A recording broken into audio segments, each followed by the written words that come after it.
এখানে একটা প্রশ্ন এসছে, শবে বরাত পালন করা যাবে কি? কেউ প্রশ্ন করেছে। যাই হোক, আমি আপনাদেরকে বলি, শবে বারাত তাদের জন্য যারা 365 দিন 5 ওয়াক্তের নামাজ পড়ে। কথা বুঝে এসছে না? আসেনি? শবে কদর তাদের জন্য যারা রমজান মাসে 30টা রোজা রাখে, 30 দিন তাহাজ্জুদের নামাজ পড়ে। 365 দিন যারা নামাজি এবং 365 দিন যারা তাহাজ্জুদ গুজার, তাদের জন্য শবে কদর, তাদের জন্য শবে বারাত। আমাদের দেশে বর্তমানে একটা ফ্যাশন উঠেছে, শবে বরাতের রাত্রিতে কলকাতা, 2 চব্বিশ পরগনা, হাওড়া, হুগলি, মেদিনীপুর রাতের বেলায় উঠে আপনার রাত 9টা থেকে সারা রাত জাগরণ হয়। হয় না? হয় না? রাত জাগরণ, সাদা জামা, সাদা পাঞ্জাবি, আতর টুপি লাগিয়ে সারা রাত জাগরণ চলছে। একবারে বিড়ি খাচ্ছে, সিগারেট খাচ্ছে, পান খাচ্ছে, কবরস্থানে যাচ্ছে, জিয়ারত করছে, মসজিদে এসে মাথা টুকছে। সকালবেলায় তারা কি বলে জানেন? আবে আমরা নামাজ পড়ছিলাম, হুজুর ঘুমাচ্ছি। ইমাম সাহেব ঘুমাচ্ছিল। ইমাম সাহেব তোদের মতো নামাজ পড়ে না, তোরা তো পাইকিরি নামাজি। কি নামাজি বললাম? পাইকিরি, এক রাতের নামাজি। তারপরে দিন জোহর থেকে মাল কটাকে এক টাকাও খুঁজে পাওয়া যাবে না। যারা আসল নামাজি হবে, শোনো, সারা রাত জাগরণ নয়। এখানে বললাম, আমার আল্লাহ বললেন, ওয়াল্লাযীনা ইয়াবিতুনা লিরাব্বিহিম সুজদান ওয়া কিয়ামা। আমার প্রিয় বান্দাদের আর একটা বড় আখলাক, তারা রাত জেগে কেঁদে কেঁদে আমার ইবাদতে রাত যাপন করে। রাতটা জাগবেন কেমন করে শুনেলেন। আমার আল্লাহ রাব্বুল আলামিন কোরআনে প্রথমেই প্রশংসা করলেন নিজের নবীর। জোরে বলুন সুবহানাল্লাহ। কি প্রশংসা করলেন? ইয়া আইয়ুহাল মুযাম্মিল কুমিল লাইলা ইল্লা কালিলা নিসফাহু আও ইনকুস মিনহু কালিলা আও জিদ আলাইহি ওয়ারাত্তিলিল কুরআনা তারতিলা। হে আমার বিশ্ব নবী, ইয়া আইয়ুহাল মুযাম্মিল, তুমি যখন কম্বল আবৃত্তি করো, কম্বল গায়ে দাও, আর যখন মেম্বারে বসো, পৃথিবীর কোন রাজা বাদশাকে এত সুন্দর লাগে না, আপনাকে মেম্বারে এত সুন্দর লাগে। আপনাকে এত সুন্দর লাগে মেম্বারে বসলে আর কম্বল গায়ে দিলে। জোরে একবার বলুন সুবহানাল্লাহ। আমার আল্লাহ নিজে তারিফ করলেন নিজের নবী। তারপরে বললেন, কুমিল লাইলা ইল্লা কালিলা, উঠে পড়ুন। কখন উঠবেন? নিসফাহু আও ইনকুস মিনহু কালিলা, অর্ধেক কিংবা তার থেকে একটু বেশি ঘুমিয়ে তারপরে উঠো। রাত্রি 1টা কিংবা 1:30টার মধ্যে উঠো। বিবির হক আদায় হবে, আল্লাহর হক আদায় হবে। তুমি সারা রাত 9টা থেকে এসার পরে চলে গেছে 1 কেদলি চা নিয়ে মসজিদে। বলে কি হলো? বলে ফাটিয়ে দেবো। তোর মাল একটা উপরে পৌঁছাবে না, ওই মসজিদেই লেগে থাকবে। কেন? ফজরের পর থেকে সে মাল কটা একটাও আর নাই, খালি শবে বরাতের রাতের জন্য ছিল। শবে বরাত, শবে বরাতের নামাজ আপনি পড়ুন, রোজা রাখুন। কিন্তু কেউ যদি বলে রোজা রাখতেই হবে, এটা হচ্ছে বেদাত। কেউ যদি রাখতে না পারে, গুনাহ আছে। কথা বলেন না কেন? আপনারা কথা বলেন না কেন? গুনাহ আছে কেউ যদি রোজা না রাখতে পারে। এতগুলো উলামা বসে আছে, জিজ্ঞেস করো বড় বড় আলেম দিকে। কেউ যদি বলে রোজা না রাখতে পারলে গুনাহ হবে, সেই মৌলবীর জুতোর মালা পরে আমি পশ্চিম বাংলায় বয়ান করব। 24 পরগনার মাটিতে চ্যালেঞ্জ ছুড়লাম। কেউ যদি রাখে আলহামদুলিল্লাহ, নেকি পাবে। কেউ যদি রাখতে না পারে, কোনো গুনাহ নেই। শবে বরাতের নামাজ যদি কেউ পড়ে, আলহামদুলিল্লাহ প্রচুর নেকি আছে। কেউ যদি না পড়তে পারে, কোনো পাপ নেই, যেহেতু নফল ইবাদত। কি ইবাদত বললাম? নফল ইবাদত। এটা তাকিদ শুনেলেন, মায়েরা শুনছেন। প্রতি মাসের চাঁদে মায়েরা রোজা রাখে না রাখে না? নফল রোজা মায়েরা রাখে। যে মায়েরা নফল রোজা রাখেন, মাসলাই আছে, তারা স্বামীর কাছ থেকে জিজ্ঞাসা করে রাখবে। কালকে রোজা রাখবো, স্বামী যদি বলে কালকে রেখো না, পরশু রাখবে, তার জন্য আর রোজা রাখা যাবে না। যদি রোজা রাখে, সেই মেয়েটা পাপী। হাদিস বলছে, মাসলা বলছে। তাহলে বুঝেলেন নফল ইবাদতের তাকিদ কতটা। স্বামীর কাছে অর্ডার নিয়ে রোজা রাখতে হবে একটা মেয়েকে। আর আপনি যদি বলেন শবে বরাতে কেউ যদি রোজা রাখতে না পারে, সে গুনাহগার, আপনি পাপী, আপনি গুনাহগার। আমাদের দেশে একটা প্রচলন আছে, শবে বরাতের দিনে বোম ফাটানো। আপনাদের এলাকায় ফাটে না? অনেক গ্রামে। হ্যাঁ, বোম ফাটে। আমাদের বর্তমানে অনেক গ্রামে বোম ফাটে, মনে হচ্ছে কারগিলের যুদ্ধ চলছে। তাদেরকে জিজ্ঞেস করুন কোথায় পেলি, তারা জানে না। বাপ দাদরা করতো, ওরা করছে। বড় কষ্ট লাগে। আমাদের মতো মৌলবীকে গালি দেয় ফেসবুকে, হোয়াটসঅ্যাপে, এগুলো বললে মানুষ গালি দেয়। শুধু তাই নয়, শবে বরাতের দিনে মোমবাতি দিয়া ঘরেতে, তাকে জিজ্ঞেস করো কোন হাদিসে আছে, নবীজির কোন আখলাকে পেলে, সাহাবীর কোন চরিত্রে পেলে? না, নেই। আমাদের দেশের অমুসলিম ভাইরা দেওয়ালিতে মোমবাতি জ্বালায়, লাইট জ্বালায়, তুমি শবে বরাতে জ্বালাও, পার্থক্য কিছুই নেই। তারা দেওয়ালিতে বোম ফাটায়, তুমি শবে বরাতে ফাটাও, পার্থক্য কিছুই নেই। আমি বললে খারাপ মৌলবি, বড় কষ্ট লাগে। আখলাক, চরিত্র, তুমি আগে নিজেকে জিজ্ঞেস করো, নিজের পরিবারকে। তোমার জানা মতো একটা মৌলবীকে ভালো করে স্টাডি করে জিজ্ঞেস করো, আপনি যেটা, আমরা যেটা করছি এটা ঠিক কিনা। আপনি নামাজ পড়ুন, কে বললো নামাজ পড়তে পাবেন না? অবশ্যই পাবেন। শবে বরাতে নামাজ পড়ুন, রোজা রাখুন, কিন্তু আপনি যদি বলেন রাখতেই হবে, পড়তেই হবে, তাহলে কিন্তু একদম গুনাহ, বেদাত। ফরজ নয়, ওয়াজিব নয়, সুন্নত নয়, নফল ইবাদত। আপনি করতে পারেন, অসুবিধা নেই, ভালো নেকি পাবে, কোনো অসুবিধা নেই। আমাদের দেশে আমি একটা জলসাই বলেছি, ফুরফুরার মেজ হুজুর পীর কেবলা রহমতুল্লাহ আলাইহি তিনার ওসিয়ত নামায় লিখেছি, বাবা কিয়াম নিয়ে মারামারি করো না, মুস্তাহানান জিনিস, কেউ করলে ভালো, না করলে কোনো দোষের নেই, তিনার ওসিয়ত নামায়। আর তাদের মান্যওয়ালারা ফরজ করেছে, ফরজ মারামারি করে। বড় কষ্ট লাগে। যারা হাজি আছে তারা জানে, আমাদের দেশে স্টেজে মারামারি হয়, মসজিদে মারামারি হয়, মাদ্রাসায় মারামারি হয়। কি নিয়ে? হাত বাঁধা নিয়ে, দোয়া করা নিয়ে, হাত তোলা নিয়ে, হাত নামানো নিয়ে, কিয়াম করা নিয়ে, কিন্তু কোনোদিন মারামারি হয়নি ফরজ নামাজ নিয়ে। কথাটা বুঝতে পেরেছেন না পারেননি? আমি খুব গুদা বাংলায় বুঝাচ্ছি। কোন হুজুর মারামারি করেছে যে এই গ্রামের যে লোকরা ফরজ নামাজ পড়ে না তাদেরকে বেঁধে নিয়ে এসো, তাদেরকে সমাজ থেকে বঞ্চিত করো, এই ভাষণ কোন মৌলবি দিল না। আর আমি বলে যাচ্ছি, যারা ফরজ নামাজ পড়ে না জেনে বুঝে, তাদেরকে সমাজ থেকে বঞ্চিত করে দেন, তাকিদ দেন।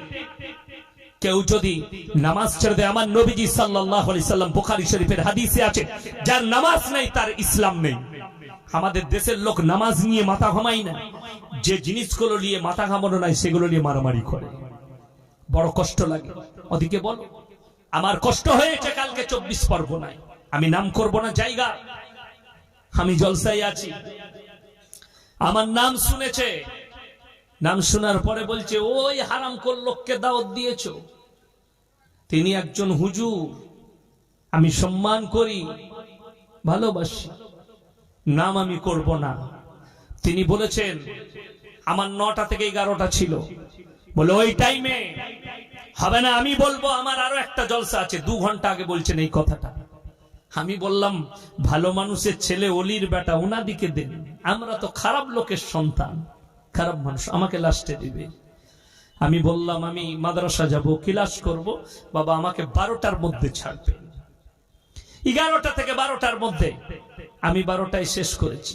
জানেন কি বলেছে? আমি যতক্ষণ পর্যন্ত নেমে গাড়ি থেকে না চলে যাব, না তার নাম এলাউন্স করতে পাবে, না তাকে আনতে পাবে স্টেজে। আমার জন্য বলেছে। আমি কষ্ট পেলাম। কেন? তাকে জিজ্ঞেস করেছে, হুজুর কেন, উনি কি করেছেন আপনার?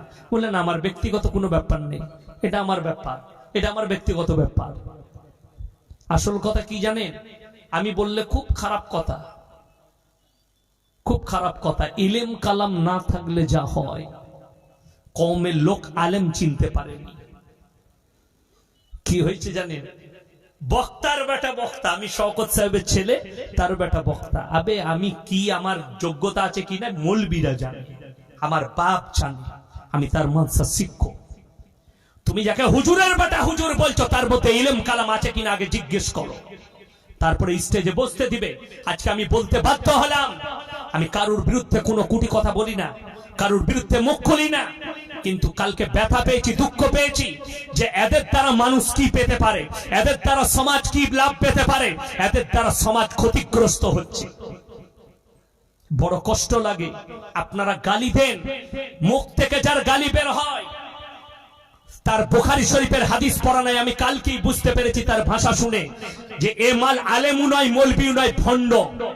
কেন ভণ্ড না হলে এই মুখে খারাপ ভাষা বার করতো না আমার জন্য। বুখারী শরীফের রওয়ায়েতে আছে মুনাফিকদের আলামত, বড় আলামতের মধ্যে একটা আলামত, তারা অশ্লীল ভাষা ব্যবহার করে। আমি তার লেগে দোয়া দিয়েছি, ভালো লোকের আওলাদ, হুজুরের বেটা হুজুর, আল্লাহ তিনাকে হিদায়াত দান করুক, আরো বড় করুক। এর থেকে ভালো দোয়া আর হাতিয়ার আমার কাছে আর কিছু নেই। সে আমাকে গালি দেবে, আমি তার লেগে দোয়া করব। সে আমাকে অপমান করতে চাইবে, আল্লাহ আমাকে সম্মান আরো বাড়িয়ে দেবে। সে আমাকে ছোট করতে চেয়েছে, আল্লাহ আমার সম্মান বাড়িয়েছে। আমাকে ফোন করে বলছে কয়েকজন, মোল্লা হুজুর ক্ষমা করবেন। আমি বললাম আল্লাহ আমার হৃদয় জানে, ক্ষমা চাইবেন না আর আমাকে ছোট করবেন না। আমার হৃদয় আমি এতটুকু কষ্ট পাইনি, খালি একটা কষ্ট পেয়েছি যে আমাকে গালি দিয়েছে।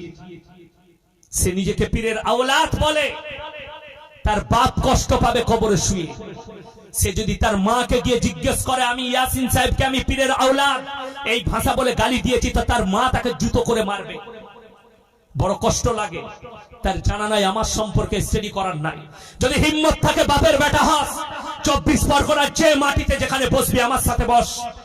যদি হিম্মত থাকে আমি চ্যালেঞ্জ ছুড়লাম, আমি একা আসবো বর্ধমান জেলায় 200 কিলোমিটার দূরে বাড়ি, আর তোর সব ভক্তরা থাকবে, আমাকে ডাক, কিন্তু গালি দিবি না। যদি হিম্মত থাকে, ইলম কালাম থাকে, আমার সাথে কোরআন আর হাদিস নিয়ে বস। একটা ইবারত পড়ার ক্ষমতা নেই হাদিসের, একটা ইবারত পড়তে পারবে না, ইজরা করতে পারবে না এক লাইনের, আমি চ্যালেঞ্জ ছুড়লাম তাকে। আমার বক্তব্য যদি শুনিস তাইলে আল্লাহর রহমতে তোকে দাওয়াত দেয়া রইল, এক লাইন খালি কোরআনের ইজরা করে আমার কাছে শোনাবি, আমি তো জুতোর মালা পরবো। আমার জানা আছে তোমার ইলম কালাম কতটা, ওই জন্য কারুর বিরুদ্ধে বলি না, আমাকে মুখ খোলা করাও না। আমি কারুর বিরুদ্ধে কারুর নাম নিয়ে 17,000 জলসা ছুটছে, আমি কোন হুজুরের বিরুদ্ধে, কোন হক্কানি পীরের বিরুদ্ধে বলিনি। হ্যাঁ আমি বিরুদ্ধে, আমি ভণ্ড পীরের বিরুদ্ধে। যারা ভণ্ডামি করবে তার বিরুদ্ধে আমি আমার মৃত্যুকাল পর্যন্ত সংগ্রাম চালিয়ে যাব। চ্যালেঞ্জ এটা। তুমি মাজারে গিয়ে গড়াগড়ি খাবে, কেউ যদি একটা হাদিস দেখাতে পারে খাজা মঈনুদ্দিন চিশতি রহমাতুল্লাহ আলাইহির কিতাব থেকে বার করে, কেউ যদি দেখাতে পারে, তোরা আমার মাজারে আসবি, চাদর চড়াবি, আমার মাজারে গড়াগড়ি খাবি, আমার মাজারে এসে মাথা ঠুকবি, এরকম খাজা বাবা লিখে গেছে, তার জুতোর মালা পরে পশ্চিম বাংলায় বায়ান করব। কোন হুজুর আছে, কোন মায়ের লাল বাপের বেটা আছে, নিয়ে এসো খাজা বাবার লেখা কিতাব। পারবে না আনতে। কেন? খাজা মঈনুদ্দিন চিশতি রহমাতুল্লাহ আলাইহি তোর মতো ভণ্ড ছিল না। তিনি 12 বছরের পর থেকে মৃত্যুকাল পর্যন্ত একদিনও তাহাজ্জুদের নামাজ কাজা করেনি। এটা যদি পড়তে হয় আমার লাইব্রেরিতে আয়, আমার লয়েন লাইব্রেরি আমার বাড়িতে, আমার লাইব্রেরিতে খাজা বাবার জীবনের কিতাব খুলে দেখিয়ে দেবো তোকে, কানে মুচুড়ে দেখাবো কি লিখেছে শোন। খাজা মঈনুদ্দিন চিশতি রহমাতুল্লাহ আলাইহি তিনি তিনার জীবনের প্রথম চ্যাপ্টারে লিখেছে, খাজা বাবার প্রথম আখলাক ছিল 12 বছরের পর থেকে মৃত্যুকাল পর্যন্ত তাহাজ্জুদের নামাজ কাজা করেন, তাহাজ্জুদের নামাজ কাজা করেনি। আর আমি প্রমাণ করিয়ে দেবো। অনেকজন বলছে খাজা বাবাকে ভালোবাসি, হারাম করে এক ওয়াক্তের নামাজ পড়ে না। ঠিক বলছি না ভুল বলছি? কথা বলে 24 পরগনায় প্রমাণ দেবো, যদি বার প্রমাণ নেবেন। আমার হাইওয়ের উপরে বাড়ি, কোনা এক্সপ্রেস থেকে দিল্লি রোডের উপরে বাড়ি, বর্ধমান থেকে 26 কিলোমিটারের মাথায় আমার গ্রাম, আমার মাদ্রাসা, বড় মাদ্রাসা আমার, আমি সেখানকার শিক্ষক। রাতের বেলায় জলসা করে যাই। নিউ রায় বলে একটা হোটেল আছে, প্রচুর বাস লাগে সেখানে। সেই মালিক আমার বন্ধু বিদ্যুৎ দা, আমাকে চা খাওয়ায়। আমি হোটেলে গিয়ে বসি, কাগজের কাপে আমাকে চা দেয়, আমি বসে আছি বাইরে চেয়ারে, গরমের দিনে। 24 পরগনার কোন একটা জেলার হবে 2-24 পর বাস, সব মানুষরা যাচ্ছে। তারা দেখে চিনতে পেরেছে, হুজুর আপনি কি ইয়াসিন সাহেব? আমি না, হ্যাঁ চিনি। কোথায় যাচ্ছেন বাবাজি? বলে হুজুর আজমির শরীফ যাচ্ছে। আলহামদুলিল্লাহ। আমি বললাম বাবা কখন বেরিয়েছে? হুজুর 12টার সময়। জোহর পড়েছো? জি না। আসর পড়েছেন? জি না। মাগরিব পড়েছেন? জি না। এশা? জি না। ফজর তো গাড়িতে ঘুমিয়ে কাটবে। যার জীবনে এক ওয়াক্তের নামাজ নেই, আমি তাদেরকে বললাম ওখানে যেও না, কিয়ামতের দিনে খাজা বাবা তোমাদেরকে জুতো মারবে তোমার মতো মুরিদকে। যার জীবনে নামাজ নেই, আমার নবীজি বললেন তার ইসলাম নেই। আপনি কি করবেন ভেবে দেখুন, নামাজ পড়বেন না পড়বেন না। ইসলাম এত সুন্দর, আল্লাহর কসম করে বলছি, যারা মনে করছে আমি আমার 18,000 জলসা ছুটছে, একটাও পীর বিরোধী পাবেন না, ভণ্ড পীর বিরোধী পাবেন। যারা জানতে চান আমার গাড়িতে চাপুন, আমি আমার মাদ্রাসায় নিয়ে গিয়ে মেহমানদারি করাবো, আমার এলাকায় নিয়ে গিয়ে কালকে দেখাবো। মাজারে বসে আছে হারামখোর, মুখেতে দাড়ি নেই, চাদর টাঙ্গিয়ে বসে আছে মাজারে, এক ওয়াক্তের নামাজ এমনকি জুম্মা পর্যন্ত পড়ে না। কালকে জুম্মার দিন, চলুন আমার গাড়িতে দেখিয়ে দেবো। মাজারে বসে আছে হারামখোর, জুম্মা পড়তে যায়, হারামখোর জুম্মা পড়ে না, পিশাব করে পানি লাই না, লোকরা তাদেরকে অলি বলে মনে করছে। আমি হচ্ছে এটার বিরুদ্ধে। তুমি খাজা বাবার মাদারে চাদর চড়াবে, তোমার ঘরের পাশে তোমার চাচির একটা চাদর নাই, তাকে চাদর কিনে দে। খাজা বাবাকে ঠান্ডা লাগেনি, তোর চাচিকে ঠান্ডা লেগেছে, তার থেকে অনেক বেশি নেকি পাবি, অনেক বেশি নেকি পাবি। আমার ভাই, আমি কারোর বিরোধী নয়, কারোর সম্মানহানি আমার কাছে নেই, কিন্তু আমার বলতে চাই আমার মুসলমান ভাই, তোমরা নিজেদের ব্রেনকে খোলো, চোখকে খোলো। শিরক আর বেদাত থেকে আল্লাহর কাছে যতগুলো পাপ আছে, সব থেকে বড় পাপ হচ্ছে শিরকের পাপ। ইন্না শিরকা লাযুলমুন আযীম। আমি আল্লাহ ইচ্ছা করলে সব গুনাহ ক্ষমা করে দেব, কিন্তু শিরকের গুনাহ আমি জীবনে ক্ষমা করব না। বড় কষ্ট লাগে গজল গেয়ে আর খালি দরুদ পড়ে সময় কাটাচ্ছ, একটা কোরআন হাদিস একটা মানুষকে হিদায়াতের কথা বলতে পারো না। আর তুমি বলছো এই হুজুর নোংরা, এ হারামির বাচ্চা বলছো আমাকে। তোমার লজ্জা হওয়া দরকার যে মানুষ তোমাদেরকে দাওয়াত দেয় খালি তোমাদের বাপ দাদর কারণে, তোমাদের বাপ দাদর সম্মানে দেয়, নালে তোমাদের ইলম কালামকে যাচাই করলে তোমাদেরকে পাতে বসতে নিবে না।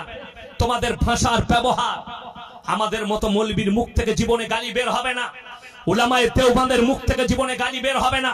আমার বাবা মা আমাকে গালি দিয়া শিখায়নি, মানুষকে সম্মান দিয়া শিখিয়েছে। আমি ছোট হয়েছি, আমার জীবনী হিসাবে আমার কত সাথী আছে জানেন? গুজরাট থেকে, আপনার ইউপি থেকে শুরু করে গুজরাট পর্যন্ত কতগুলো সাথী আছে। আজও পর্যন্ত ছোট হয়েছিলাম।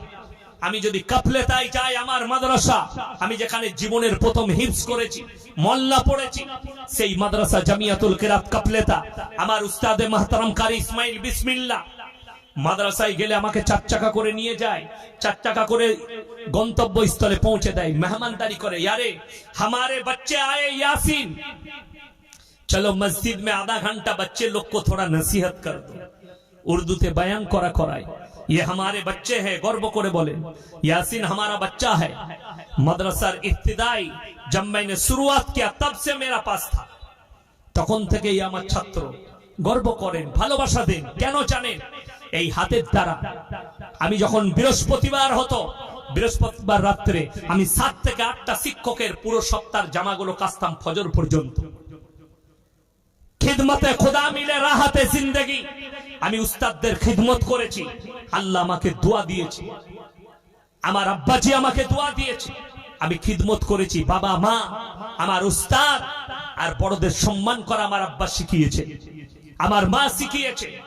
বড়দের সম্মান করা, বড়দিকে কখনো কুটি কথা বলো না, বড়দের সামনে ছোট হয়ে কথা বলবে। বড় কষ্ট লাগে, যারা বড় মানুষের সন্তান হবে তাদের মুখ দিয়ে কখনো অশ্লীল ভাষা বেরোবে না।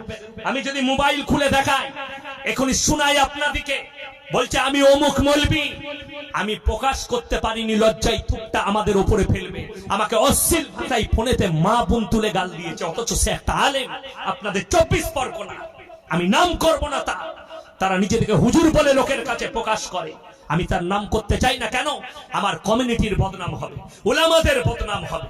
কেন? সাধারণ লোক জানে না ওটা কাজ মৌলবি না ওটা আলেম, ওটা গাই মুখ হেলে না ওটা ভালো আলেম, এটা জানে না। আমাদের সমাজের লোকের তো দোষ এটাই হয়ে গেছে, যাকে তাকে বক্তা মনে করছে, যাকে তাকে মৌলবি মনে করে নিয়েছে।